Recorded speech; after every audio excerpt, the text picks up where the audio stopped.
भर्ती रुकी सियासत शुरू। जी हाँ, नमस्कार, मैं हूं कपिल मिश्रा और आप देख रहे हैं हमारा विशेष कार्यक्रम छत्तीसगढ़ के बात हमारे साथ। आज बात छत्तीसगढ़ में आरक्षक भर्ती पर रोक पर सियासत की। छत्तीसगढ़ में आरक्षण संवर्ग 2023-24 के पदों पर होने वाली भर्तियों पर बिलासपुर हाईकोर्ट ने रोक लगा दी है। कोर्ट का कहना है कि पुलिस कर्मियों को लाभ देने नियमों में बदलाव कैसे हो सकता है, लाभ सभी को मिलना चाहिए। आपको बता दें कि छत्तीसगढ़ में कांस्टेबल के 5,967 पदों पर भर्ती के लिए विज्ञापन जारी होने और फॉर्म भरने के बाद डीजी पुलिस ने सचिव को पत्र लिखा था।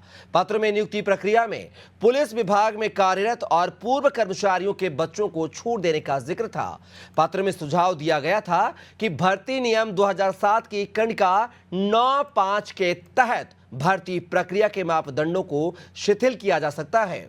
इसमें फिजिकल टेस्ट के दौरान सीने की चौड़ाई और ऊंचाई जैसे कुल 9 बिंदुओं में छूट दी जा सकती है। अवर सचिव ने इस सुझाव को स्वीकार भी कर लिया। इससे आहत होकर एक याचिकाकर्ता ने हाई कोर्ट में याचिका दाखिल कर दी। आज याचिकाकर्ता ने कोर्ट को बताया कि केवल अपने विभाग के कर्मचारियों को छूट देना आम नागरिकों के साथ भेदभाव है। ऐसे में इस भर्ती प्रक्रिया पर रोक लगाई जाए।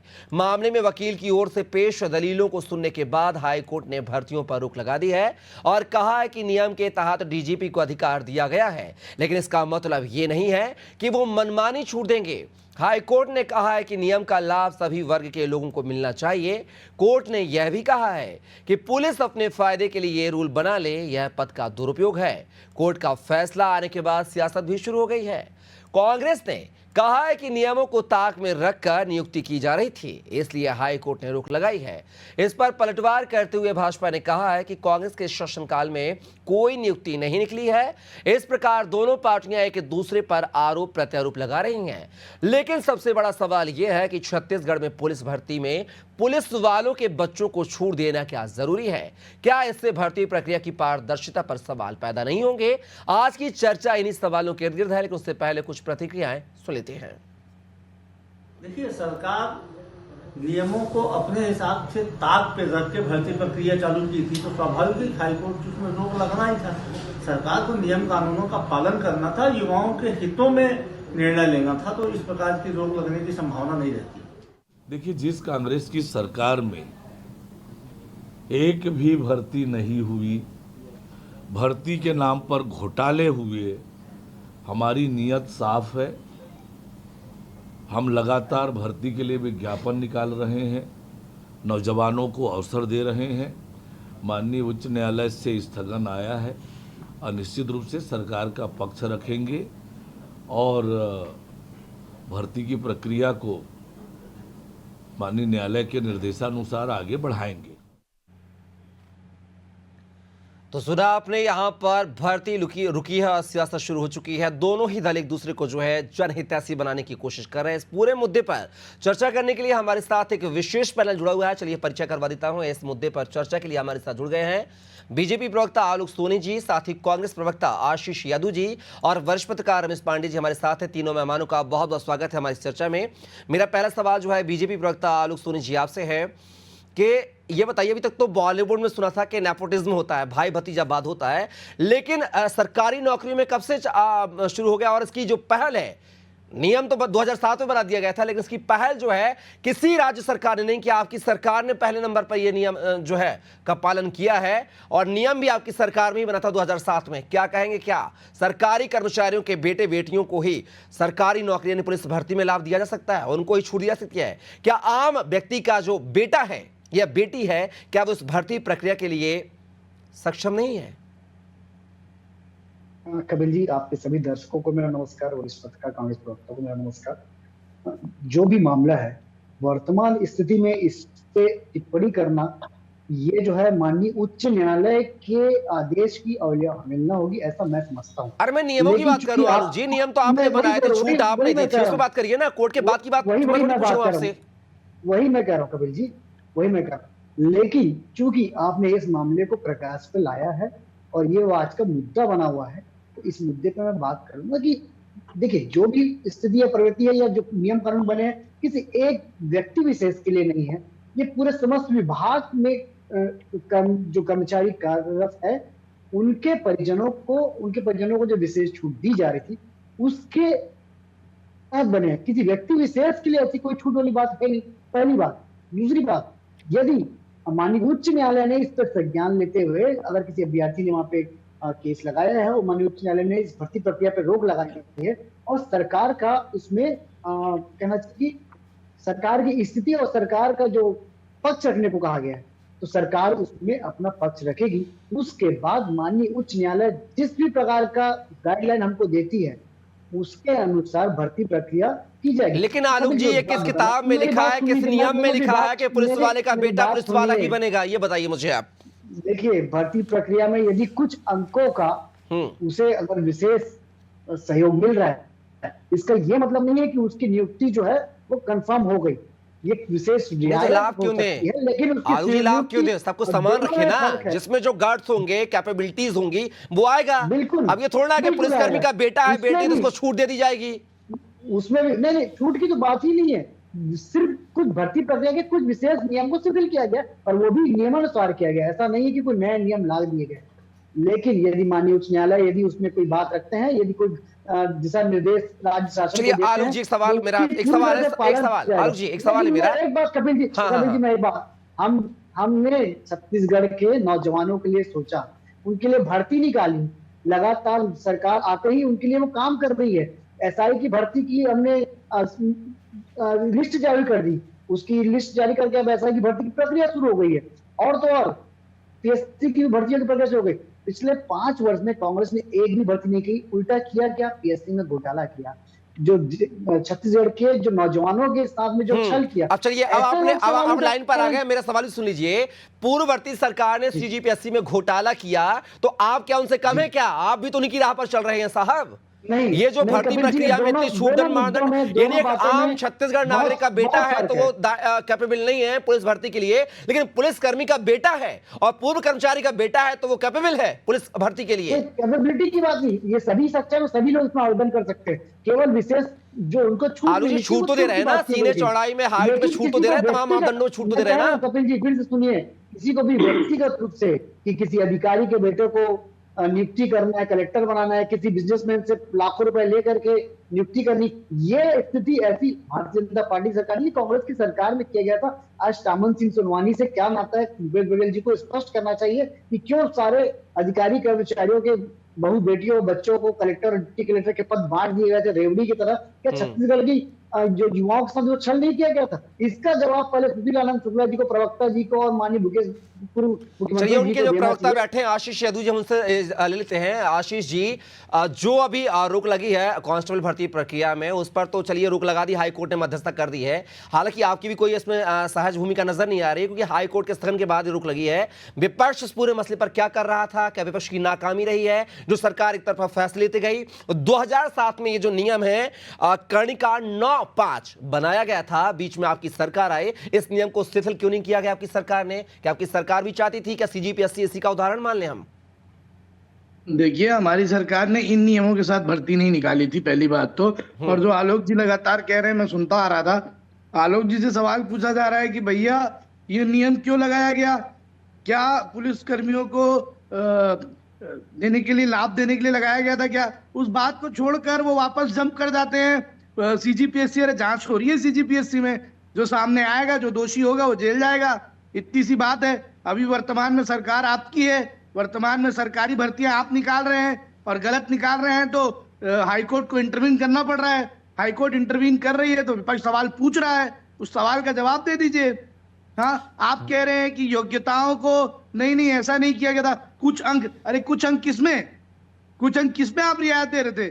फिजिकल चीजों पर रियायत दे रहे थे, रिटर्न चीजों पर रियायत दे रहे थे? थोड़ा खुल के बता दें कि क्या भर्ती नियम में बदलाव आपने लाया था? अरे नहीं बदलाव नहीं लाया था, कुछ अंक। अरे कौन से अंक? वो अंक के आधार पे भर्ती होती है। सीजीपीएससी से बड़ा हमने काम नहीं किया है, जो कांग्रेस सरकार ने किया था वो हमने नहीं किया है। हमने तो पारदर्शी तरीके से विज्ञापन जारी करके भर्ती निकाली है। साहब, सीजीपीएससी में जो घोटाला हुआ उसकी जांच चल रही है, जो आरोपी होगा वो जेल जाएगा। अब आप जो है वर्तमान की बात छोड़ के भूतकाल की बातों को वापस लाके खड़ा कर दें। सरकार वर्तमान में आपकी है ना, हमारी तो नहीं है। हमने घोटाला किया, हमको बाहर कर दिया है जनता। लेकिन आशीष जी, मेरा सवाल है आपसे, आशीष सवाल है, आशीष जी, कि आपने घोटाला किया था? अरे साहब, आप और आपकी लुभावनी बातें, मैंने कहा कि हम पे आपने आरोप लगाया, आपका आरोप सच होगा तो भैया पुलिस कार्रवाई कर रही है, आपकी ईडी कार्रवाई कर रही है, जो दोषी होगा उसको जेल देश होगी। से- आप वर्तमान की बात पे बात कर लीजिए। आशीष जी, मेरा सवाल यह है कि हाई कोर्ट को आखिर मध्यस्थता क्यों करनी पड़ी? इतने सारे 5,967 हाईकोर्ट पदों को पर इसलिए भर्ती हो मध्यस्थता रही करनी थी। पड़ी क्योंकि सरकार सही तरीके से नियम कानून नहीं निकाली थी।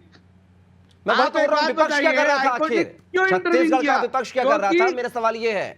साहब, विपक्ष विरोध कर रहा था। विपक्ष को देखिए, विपक्ष कुछ करे तो आपको लगे कि विपक्ष क्यों कर रहा है, और विपक्ष को देखिए, जिन बच्चों ने, अभ्यर्थियों ने वहां पर फॉर्म भरा, जिनको वहां पर पता चला कि ये चीजें हुई हैं, उस पर जिले में कार्यक्रम एनएसयूआई वालों ने भी किया, युवा कांग्रेस ने भी किया, इस पर याचिका दायर की गई एक बच्चे के द्वारा, और उस याचिका पर हाईकोर्ट ने इंटरवीन किया और स्टे लगाया।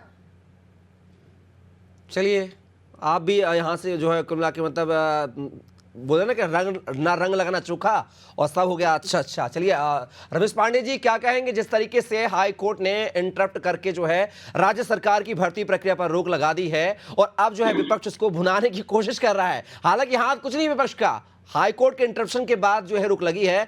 क्या कहेंगे सरकार का जो रवैया था पुलिसकर्मियों के बेटियों के लिए जो छूट देना थी, जो रियायत देना थी, चाहे वो शारीरिक मापदंड हो या परीक्षा के अंक को लेकर हो, क्या कहेंगे ये सरकार का क्या उचित फैसला था जो 2007-9-5 की कर्णिका का उपयोग यहां पर सरकार ने किया और पहली सरकार ने किया है देश की, इससे पहले किसी राज्य सरकार ने इस कर्णिका का उपयोग नहीं किया है?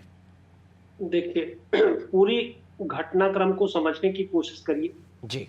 भारतीय जनता पार्टी की सरकार भी इस मुद्दे के सामने आ जाने के बाद बचने की कोशिश कर रही है जी।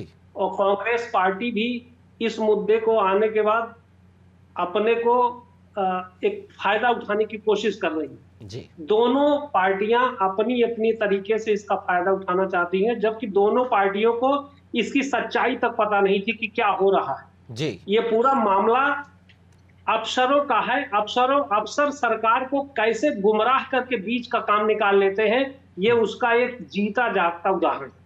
ये जो कंडिका की बात चल रही है, ये कंडिका उन विशेष परिस्थितियों के लिए है कि कोई कैजुअलिटी हो गई और उसमें मृतक आश्रित के रूप में किसी बच्चे की नियुक्ति होनी है और वो अर्हता नहीं प्राप्त कर पा रहा है, तो कुछ छूट उनको मानवता के हिसाब से दे करके उनको दिया जाए, लेकिन सार्वजनिक भर्ती में इस कंडिका का उपयोग नहीं होना चाहिए जी। अगर सरकार इस मामले में छत्तीसगढ़ के युवाओं के साथ न्याय करना चाहती है तो उस अधिकारी को चिन्हित करे, जिस अधिकारी ने ऐसी गलती की है उसको तुरंत दंडित करे। अगर सरकार चाहती है तो तब तो ये सरकार का पक्ष आएगा। और विपक्ष जो कांग्रेस बोला, कांग्रेस को तो ये फैसला आने के बाद शायद पता चला, इसके पहले पता चलता तो ये लोग हंगामा जरूर करते, इसकी बात जरूर आती तो शायद ये प्रक्रिया शुरू से ही सुधार में आ जाती। तो ये दोनों दल के लोग जो अपनी अपनी बातें कर रहे हैं, अपने मुंह मियां मिट्ठू बन रहे हैं। सही तो ये है कि अफसरों का कारनामा है, अफसरों को दंडित करना चाहिए। सरकार को ऐसे अफसरों को कतई गले नहीं लगाना चाहिए, इनको तुरंत जैसा उन्होंने किया है उनको तुरंत दंडित करके युवाओं को के साथ न्याय करना चाहिए। लेकिन पांडे साहब, मेरा सवाल है कि इतना बड़ी प्रक्रिया, इतने रूल्स रेगुलेशन बन जाते हैं, उसका बाद बाकायदा विज्ञापन भी छप जाता है, ऐसा नहीं कि सरकार के संज्ञान में बात ना हो, गृह मंत्री के संज्ञान में बात ना हो या उच्च अधिकारियों के संज्ञान में बात ना हो? देखिए, मैं फिर एक बात कहना चाहूंगा, सरकार इतनी छोटी बातों पर और इतनी सरकार आप देख रहे हैं कि सरकार तो ढोल गाजे बाजे तमाशे माला फूल इसी में व्यस्त रहती है, उसको इन सब चीजों से पता ही नहीं चल पाता। आप देख रहे हो कि रोज एक कार्यक्रम हो रहे हैं, रोज स्वागत समारोह हो रहा है, इसमें व्यस्तता है और अधिकारी इसी में अपना उल्लू सीधा कर ले रहे हैं। ये केवल और केवल अफसरों का एक ये कह लीजिए कि गलत कारनामा है जिसके लिए उनको दंडित करना चाहिए। लेकिन दुर्भाग्यपूर्ण है कि छत्तीसगढ़ में मैंने कांग्रेस की सरकार को भी देखा है, भारतीय जनता पार्टी की सरकार को भी देखा है, दोनों सरकार अफसरों को गले लगाने, अफसरों को बचाने का केवल काम करते हैं। अब आप देख लीजिए, छत्तीसगढ़ में डीजीपी एक्सटेंशन पर चल रहा है, एक्सटेंशन पर एक्सटेंशन चल रहा है। छत्तीसगढ़ की सरकार डीजीपी तय नहीं कर पा रही है और उसी डीजीपी ने जो फार्मूले, जिस आप कंडिका की बात कर रहे हो, उसकी अनुमति दी है, हाई कोर्ट ने उसकी पर टिप्पणी करते हुए उस पर सवाल खड़ा किया है कि बिल्कुल। ऐसा नहीं होना चाहिए, इसलिए उन्होंने रोक लगा दी। पांडे साहब शायद आपके जवाब पर जो है कांग्रेस प्रवक्ता जो आशीष जी कुछ कहना चाह रहे हैं। आशीष जी। मेरा ये कहना है कि ये जिस तरीके से इन्होंने आदेश निकाला और जिस तरीके से ये आगे बढ़े, ऐसा नहीं है कि आदेश आने के बाद ही कांग्रेस को पता चला है। आप देखिएगा, जिस बच्चों ने वहां पर पहले से ही धरना देना चालू किया था, पहले से विरोध करना चालू किया था, जब हाईकोर्ट में ले गए थे तभी भी हम उनके साथ खड़े थे। हाँ, निश्चित रूप से प्रदेश व्यापी आंदोलन इस पर नहीं हो पाया और उस तरीके से विरोध जनता के बीच में नहीं ला पाए। मानते हैं चूक हुई है? मानते हैं, पर इस पर ये कह देना कि विपक्ष सो रहा था, ये भी कहीं सही नहीं है। अच्छा, चलिए, इतनी बड़ी रूल्स रेगुलेशन बन जाती है। प्रदर्शन तो हमने खैर खबरों में नहीं सुने हैं, आपने कहां से प्रदर्शन किया है, अभ्यर्थियों के बीच में किया नहीं किया। खैर, अब आप मुखर का सामने आई, अच्छी बात है। आलोक जी, यहां पर रमेश पांडे साहब ने बड़ी बात कही है कि जो रूल्स रेगुलेशन होते हैं वो ऐसे व्यक्तियों के लिए होते हैं जिनके पिता सरकारी नौकरी के दौरान देहावसान हो जाता है, उनके बच्चों को जो है सरकारी नौकरी में अगर वो उस रूल्स रेगुलेशन में नहीं आते तो शिथिलता देने के लिए मानवता के जरिए जो शिथिलता दी जाती है, लेकिन एक फुल फ्लैश भर्ती में इस तरह के शिथिलता नहीं दी जाती है। अधिकारी जो है रोटी सेक रहे हैं सरकार को बिना बताए। तो क्या माना जाए, छत्तीसगढ़ में ब्यूरोक्रेट्स पर अफसरशाही ज्यादा है? देखिए कपिल जी, ये वही सरकार है जिस सरकार ने पूर्ववर्ती सरकार के उन तमाम अफसरों को आज जेल के सलाखों के पीछे पहुंचा दिया। अरे साहब, फिर वो रमेश पांडे साहब की मैं बात करूंगा। डीजीपी तो आप बदल नहीं पा रहे हो, एक्सटेंशन लेके आ रहे हो और बड़ी बड़ी बातें करते हो डिबेट में। सुन लीजिए, नहीं गलत बात। अगर आप बात करते हैं ब्यूरोक्रेट्स की, तो क्या वो ब्यूरोक्रेट्स नहीं थे? तो जो दोषी है वो कहीं ना कहीं से बख्शा तो नहीं जाएगा। ये सुशासन की सरकार है। अरे साहब देखिए, एक मिनट आलोक जी, पहले गलती करते हैं, फिर जांच की बात करते हैं, फिर दोषी पर कार्रवाई करते हैं। अरे गलती हम करें क्यों? पहले ही गलती में अपने आप को भांप लेना कि कहां चूक हो रही है, कहां गलती हो रही है। अगर हम पहले से सतर्क हो जाए तो गलती होगी ही नहीं ना आलोक जी। फिर विपक्ष को बोलते कि वो तो ऐसा कह रहे हैं, वैसा कह रहे हैं। अरे अपने गिरेबान में झांक के देखे ना कि गलती कहां है हमारी, उसको हमें दूर करना चाहिए, ना कि विपक्ष पर सवाल उठाने चाहिए। कपिल जी, मैं फिर से वही बात, क्योंकि आप अपनी बात कर रहे थे इसलिए मैं आपको इंटरप्ट नहीं करना चाहता, लेकिन क्या सरकार की मंशा में आपको ये चीज नजर आ रही है कि किसी को व्यक्तिगत लाभ देने की मंशा है इसमें? क्या आपको ये नजर आ रहा है कि किसी अधिकारी, किसी नेता के बच्चों को कलेक्टर बनाना या डीएसपी बनाना या एसपी बनाना है, ऐसी कोई मंशा? ये सार्वजनिक भर्ती एक प्रक्रिया निकाली थी जो छत्तीसगढ़ के समस्त पुलिसकर्मियों, समस्त जवानों और समस्त उन सभी अभ्यर्थियों के लिए था, ना कि किसी के लिए व्यक्तिगत लाभ पहुंचाने वाली थी। और इस पे जो कांग्रेस है वो श्रेय लेने की कोशिश। अरे आलोक जी, मेरा सवाल ये है, जब ये रूल्स बने थे, डीजीपी ने रूल बनाए थे, तो आप क्या कर रहे थे? आपके गृह मंत्री क्या कर रहे थे, बताइए मुझे। आप क्या रूल्स, पुलिस विभाग कुछ भी मनमानी करे, आपकी क्या जांच पड़ताल करना आपकी जिम्मेदारी नहीं है क्या? कोई बहस या चर्चा हो रही है और ये प्रकाश में आया है, तो इस आज इस पर प्रभाव से अगर उनके ऊपर कार्रवाई की जाए, ये संभव नहीं है कभी जी, कि पहले इसकी जांच की जाएगी, इसमें देखा जाएगा। आलोक जी देखिए, फिर वही रटाया जवाब दे रहे हैं, जांच की जाएगी। मैंने बोला गलती आखिर हुई, तब आपने लगाम क्यों नहीं लगाई? आपके गृह मंत्री ने, आपके मुख्यमंत्री ने लगाम क्यों नहीं लगाई? ये बड़ा सवाल है। हमने देखा है कवर्धा के पुलिस कर्मियों ने जो गलती करी, कवर्धा के जो हमारे शासकीय अधिकारियों ने गलती, उन्हें तुरंत वहां से हटाया गया और सस्पेंड किया गया। तो ये छत्तीसगढ़ की सरकार, लेकिन गलती करेंगे हम, बाद में करेंगे, सस्पेंशन करेंगे, कार्रवाई करेंगे, गलती करेंगे, लेकिन जो भी जनता के खिलाफ में जाएगा, जो जनता के अहित करेगा, आशीष जी कार्रवाई करेंगे, गलती पर फक्र नहीं करेंगे। क्या कहेंगे? कार्रवाई की बात कर रहे हैं यहाँ पर आलोक जी। देखिए, मैं कार्रवाई तो पहले भी नहीं मानता। जो कवर्धा की बातें कह रहे थे उस पे उन्होंने उनको बचाने का काम किया। कोई किसी के कस्टडी में मौत हो जाती है तो उस पे हत्या का एफआईआर होना चाहिए, ना कि उसको एक जगह से उठा के। आलोक जी, मैं आपके बीच में बोल नहीं रहा था, मेरे को बोलने दीजिए। मैं आपके बीच में बोल नहीं रहा था, मेरे को बोलने दीजिए। 5 वर्षों में आपने कौन से पुलिस वाले को? आप भी बोल लीजिए, आप भी बोल लीजिए, बता दीजिए मुझे, बता अरे बोल लीजिए आप भी। कि आपने क्या किया? अरे मेरे को ये सब मत बताइए, आपको बोलना है आप बोल लीजिए। करप्शन करने वालों को, भ्रष्टाचारियों को संरक्षण दे रखा था और हमें आप बता रहे हैं। आलोक जी, आशीष जी, बार बार सवाल ये खड़े हो रहे हैं कि सीजीपीएससी में एक अधिकारी चेयरमैन के, तत्कालीन चेयरमैन के बेटे का जो है डिप्टी कलेक्टर के पद पर स्थापना हो जाती है, चयन हो जाता है, बहू का डिप्टी कलेक्टर पद पर चयन हो जाता है। बात किया है तो भाई के बेटे का चयन डीएसपी के पद पर हो जाता है, बहन की बेटी का चयन लेबर अधिकारी के तौर पर हो जाता है। ये तमाम आरोप लगा रहे हैं। जांच कर रही है ना, सीबीआई तो जांच कर रही है उस पे, सीबीआई जांच कर रही है उसमें, सीबीआई। अरे सीबीआई इनकी जांच कर रही होगी। आप ये बता दीजिए ना, एक आदमी की मौत हो गई, पीट पीट के मार दिया गया, पीट पीट के मार दिया गया, एसपी पर आपने एफआईआर करी? मुफ्त में श्रेय लेने का जो श्रेय जो कांग्रेस के पास में आज चला गया है ना, कि ये सोच रहा है कि किसी भी बात का, किसी भी मुद्दे का मुफ्त में श्रेय ले ले। अरे मेहनत करो भाई, जनता को बरगलाओ मत। जनता अरे को आलोक जी, दलित आपसे मत बात करो। क्या पूछी जा रही थी? आपसे पूछा गया डीजीपी क्यों नहीं अपॉइंट कर पाया आप अभी तक? अरे ये डीजीपी को सरकार एक्सटेंशन का क्यों दे रहे आंतरिक फैसला हैं? है। उस पर आप कहां पहुंच इसके गए? लिए कांग्रेस कलेक्टर, प्रवक्ता, एसपी, कांग्रेस के पूर्व अरे साहब, मुख्यमंत्री की सलाह की आवश्यकता नहीं है। आरक्षक का मुद्दा सरकार चल रहा को है। जब इस पर फैसला आरक्षक लेना भर्ती की होगा तो बात चल फैसला रही लिया है, जाएगा। आप कलेक्टर एसपी में पहुंच जा रहे सरकार का हैं। आंतरिक आप फैसला एक है, बात में एक सरकार लाइन का में बता आंतरिक दीजिए फैसला बात। है। उसके लिए हमें कांग्रेस की सलाह मशवरे की आवश्यकता नहीं है कि सर ये कांग्रेस ने आपको कहा साहब कि हम भगवान की सलाह मशवरे की भी प्रियंका आवश्यकता गांधी, नहीं है। राहुल गांधी से जाकर के पूछा जाएगा, उसके बाद ही नियुक्ति की जाएगी। चलिए आपके आलोक जी प्रधानमंत्री और को आशीष जी, भगवान मैं आप दोनों आदेश को कर रोकना रहे हैं, चाहूंगा इस चर्चा को और वो सार्थक स्वयं बनाए। भगवान आलोक के जी और रूप है। आशीष जी वो सीधा रुख भारत करूंगा की रमेश पांडे चलाती साहब भी का। नहीं है, आशीष जी इंसान प्लीज नहीं सीधा है। समय का अभाव है। रमेश पांडे साहब को सुन लेते हैं। रमेश पांडे जी, जिस तरीके से अब गलती तो हो गई है, सरकार के अनजाने में हुई या जाने में हुई है तो हम नहीं कह सकते, लेकिन गलती हुई है। इस डैमेज को कंट्रोल कैसे करेगी सरकार और क्या कुछ जो है संशोधन नियम ला सकती है इस भर्ती प्रक्रिया को सुगम और सक्षम बनाने के लिए?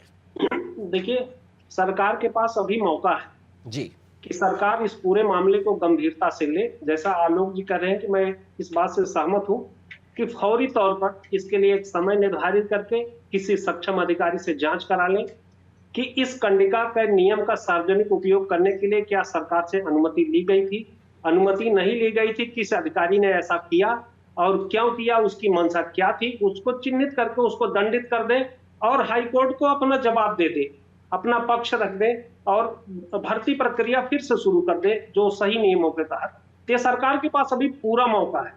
अगर सरकार की मंशा साफ होगी तो इस पर कदम बढ़ाएगी, अगर सरकार की मंशा साफ नहीं होगी तो एक बार फिर आप डिबेट में इसी तरह से आएंगे, हम लोगों के साथ चर्चा करेंगे।